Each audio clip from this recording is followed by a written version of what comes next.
guys, so in this lesson I wanted to give you a modification or a variation on the 12-bar blues chord progression that's often used in jazz. Now, usually in jazz you wouldn't hear the standard 12-bar blues chord progression. That is the C going to the F, back to the C, G, F, C.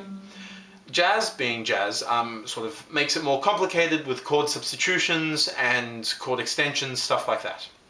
So this is a really common variation on the 12-bar blues that's used in a lot of, like, bebop, for example. So it goes as follows.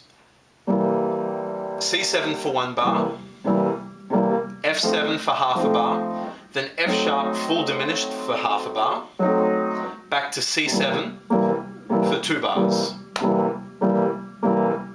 then F7 for 1 bar, back to F sharp full diminished for 1 bar, back to C7 for 1 bar, then E7 for half a bar, and A7 for half a bar, then Dm7 for a whole bar, G7 for a whole bar, then E7 for half a bar, A7 for half a bar, D7 for half a bar, and G7 for half a bar. So it goes something like this.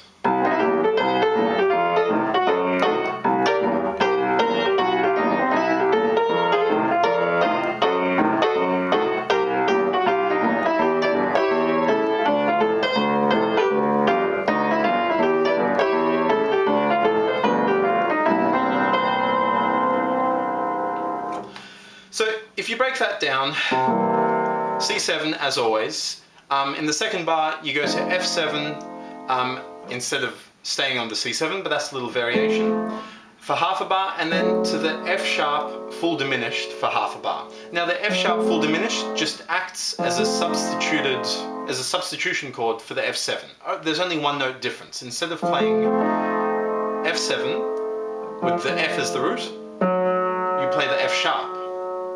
That's effectively the same as playing F7 flat 9, just without the root or the F. So effectively it's F for 1 bar, but you're substituting half a bar of the F for the F sharp full diminished. Then back to the C for 2 bars.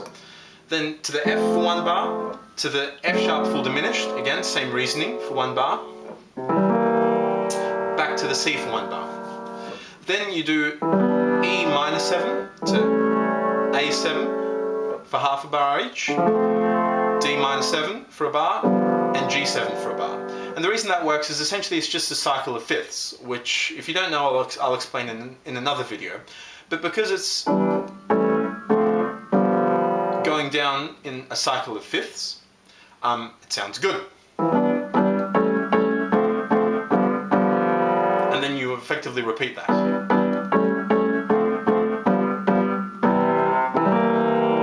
And then you start over. Really, the last couple of chords is just a standard 2-5-1 chord progression, which is really, really common. So from the 2, that is the Dm7, to the 5, which is the G7, back to the 1, which is the C. Cool, so that was just a really, really quick overview of a modified and sort of jazz-sized 12-bar blues chord progression. Check out the description for all this written out, so you can sort of process this, because this is quite a lot to take in. Cool, and I hope you enjoyed that. Thanks for listening.